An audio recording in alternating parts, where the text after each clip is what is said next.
Hi friends, welcome to Pendems kitchen. ఈరోజు వీడియోలో Saravana Bhavan tiffin sambar original secret రెసిపీని మనం ఇంట్లోనే ఎలా ప్రిపేర్ చేసుకోవచ్చో చూపించబోతున్నాను.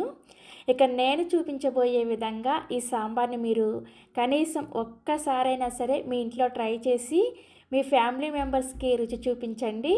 ఖచ్చితంగా వాళ్ళు మళ్ళీ మళ్ళీ ఇదే సాంబార్ కావాలంటారు. అంత పర్ఫెక్ట్గా కుదురుతుంది. ఎక్కడా కూడా ఫెయిల్ అయ్యే ఛాన్సే లేదనమాట. మీరు వీడియోని స్కిప్ చేయకుండా చివరి వరకు చూడండి. ఈ సాంబార్లో ఒక స్పెషల్ మసాలా పేస్ట్ వేస్తారనమాట. దానివల్లే ఈ సాంబార్ డిఫరెంట్ టేస్ట్తో చాలా చాలా బాగుంటుంది. సో ఇక ఏమాత్రం ఆలస్యం చేయకుండా Saravana Bhavan tiffin sambar original secret రెసిపీని మనం ఇంట్లోనే ఎలా ప్రిపేర్ చేసుకోవచ్చో వీడియోలోకి వెళ్ళి చూసేయండి. ఈ సాంబార్ని ప్రిపేర్ చేసుకోవడం కోసం ఒక గిన్నెని తీసుకొని ఇందులోకి ఒక 100 నుంచి 150 గ్రాముల వరకు కందిపప్పుని వేసుకోండి. నేను ఇక్కడ ఈ చిన్న కప్పుతో 1 కప్పు కందిపప్పును వేసుకున్నాను. ఈ కందిపప్పుని 2-3 సార్లు శుభ్రంగా కడిగేసి ఆ నీళ్ళన్నీ కూడా తీసేసి మళ్ళీ తిరిగి నీళ్ళను పోసుకొని ఒక 10 నుంచి 15 నిమిషాల పాటు నానబెట్టుకోండి. అంతకన్నా ఎక్కువసేపు నానబెట్టాల్సిన అవసరం లేదు. నేను ఇక్కడ 10 నిమిషాల పాటు కందిపప్పును నానబెట్టుకున్నాను. ఇప్పుడు ఇందులో ఉన్న నీళ్ళన్నీ కూడా తీసేసి కందిపప్పును మాత్రమే ఒక కుక్కర్లోకి వేసుకోండి. నెక్స్ట్ ఇందులోకి 2 హైబ్రిడ్ టమోటాలను వేసుకోండి. మనం రెగ్యులర్గా ప్రిపేర్ చేసుకునే సాంబార్లో కానీ పప్పుచారులో కానీ నాటు టమోటాలు వేసుకుంటాం కదా, బట్ ఈ సాంబార్లో మాత్రం ఖచ్చితంగా ఇలా హైబ్రిడ్ టమోటా వేసుకుంటేనే మీకు పర్ఫెక్ట్గా కుదురుతుంది అనమాట. తర్వాత ఇందులోకి మీరు వాడే పచ్చిమిర్చి కారానికి తగ్గట్టుగా 2 లేదా 3 పచ్చిమిర్చిని వేసుకోండి.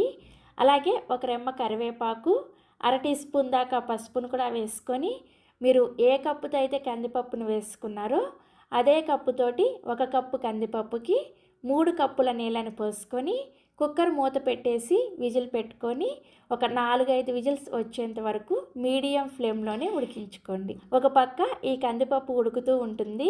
ఈలోపు మనం ఈ సాంబార్కి కావాల్సిన స్పెషల్ మసాలా పేస్ట్ని ఎలా ప్రిపేర్ చేసుకోవాలో చూపిస్తాను.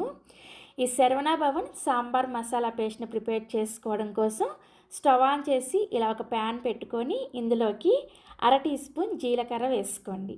నెక్స్ట్ ఇందులోనే 1/2 టీ స్పూన్ వరకు మెంతుల్ని వేసుకోండి. మెంతుల్ని మరీ ఎక్కువగా వేసుకోవద్దు, జస్ట్ కొంచెం వేసుకుంటే సరిపోతుంది.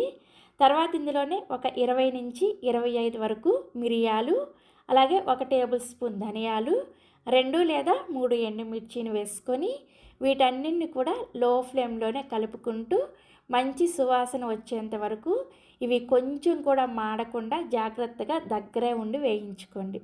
ఈ దినుసులు కొద్దిగా మాడినా సరే మీకు ఈ సాంబార్ టేస్ట్ అంతా కూడా చేంజ్ అయిపోతుంది. అందుకని జాగ్రత్తగా దగ్గరే ఉండి వేయించుకోండి. సో చూసారా, దినుసులు ఇలా చక్కగా వేగిన తర్వాత ఇప్పుడు ఇందులోకి 2 లేదా 3 టేబుల్ స్పూన్ల పచ్చి కొబ్బరి తురుముని వేసుకోండి. ఈ సాంబార్ మసాలా పేస్ట్ కోసం ఖచ్చితంగా ఇలా పచ్చి కొబ్బరి తురుమునే వేసుకోవాలి.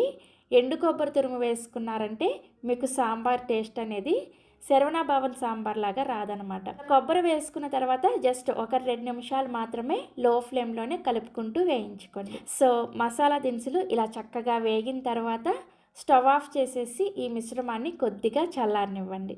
సో మనకి మసాలా మిశ్రమం కొద్దిగా చల్లారిన తర్వాత మిక్సీ జార్లోకి వేసుకొని ఇందులోకి ఒక 2-3 టేబుల్ స్పూన్ల వరకు నీళ్ళని కూడా వేసుకొని ఈ మసాలాని మెత్తటి పేస్ట్ లాగా గ్రైండ్ చేసుకోండి. చూసారా, ఇలా బాగా మెత్తగా గ్రైండ్ చేసేసుకొని ఈ స్పెషల్ సాంబార్ మసాలా పేస్ట్ని రెడీగా పక్కన పెట్టేసుకోండి.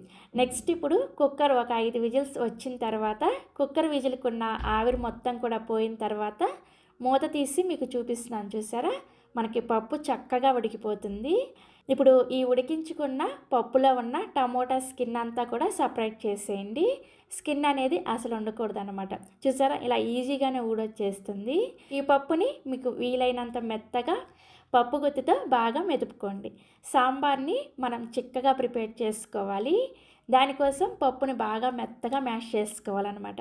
సో చూసారా, పప్పుని ఇలా బాగా మెత్తగా మ్యాష్ చేసేసుకొని రెడీగా పక్కన పెట్టేసుకోండి. నెక్స్ట్ ఇప్పుడు మీరు ఏ గిన్నెలో అయితే సాంబార్ పెట్టుకోవాలనుకుంటున్నారో ఆ గిన్నెలోకి ఒక 2 టీ స్పూన్ల దాకా నూనె వేసుకొని వేడి చేసుకోండి. నూనె వేడైన తర్వాత ఇందులోకి 1 టీ స్పూన్ దాకా ఆవాలు, అలాగే 4-5 వెల్లుల్లి రెబ్బల్ని పైన తొక్క తీసేసి ఇలా చిన్న చిన్న ముక్కలుగా కట్ చేసుకొని వేసుకోండి.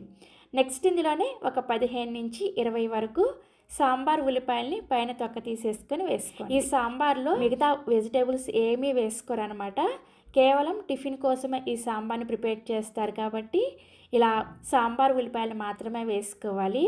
మనం రెగ్యులర్గా అన్నంలోకి ప్రిపేర్ చేసుకునే సాంబార్ వేరే ఉంటుంది, అలాగే టిఫిన్కి ప్రిపేర్ చేసుకునే సాంబార్ టేస్ట్ వేరే ఉంటుందన్నమాట.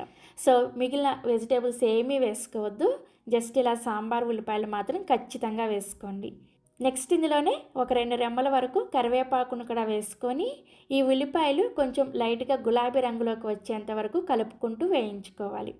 ఈ ఉల్లిపాయల్ని వేయించుకునేటప్పుడే ఇందులోకి ఒక 1/2 టీ స్పూన్ దాకా ఇంగువని కూడా వేసుకోండి. ఇంగువ కూడా ఈ సాంబార్లో ఖచ్చితంగా వేసుకోవాలి, అప్పుడే మీకు టేస్ట్ ఎక్కడా కూడా చేంజ్ అవ్వకుండా పర్ఫెక్ట్గా వస్తుంది అనమాట. తర్వాత ఇందులోనే కొద్దిగా ఉప్పును కూడా వేసుకొని వేయించుకున్నారంటే ఉల్లిపాయలు మనకి తొందరగా వేగిపోతాయి. సో మొత్తానికి ఉల్లిపాయలు చూసారా, ఇలా లైట్గా గులాబీ రంగులోకి వచ్చేంత వరకు వేయించేసుకొని ఇప్పుడు మనం ముందుగా ఉడికించుకొని మెత్తగా మ్యాష్ చేసుకున్న ఈ కందిపప్పు మొత్తాన్ని కూడా ఈ తాలింపులో వేసేసుకోండి. నెక్స్ట్ ఇందులోనే మీరు ఏ కప్పుతో అయితే కందిపప్పుని తీసుకున్నారో అదే కప్పుతోటి 1 కప్పు నుంచి 2 కప్పుల వరకు నీళ్ళని వేసుకోండి. అలాగే 1 కప్పు కొద్దిగా పల్చగా ఉండే చింతపండు రసాన్ని వేసుకోండి. చింతపండుని ఒక 10 నిమిషాల ముందు, అంటే మీరు కందిపప్పు నానబెట్టుకుంటారు కదా, ఆ టైంలోనే చక్కగా నానబెట్టేసుకున్నారంటే నానిపోతుంది అనమాట.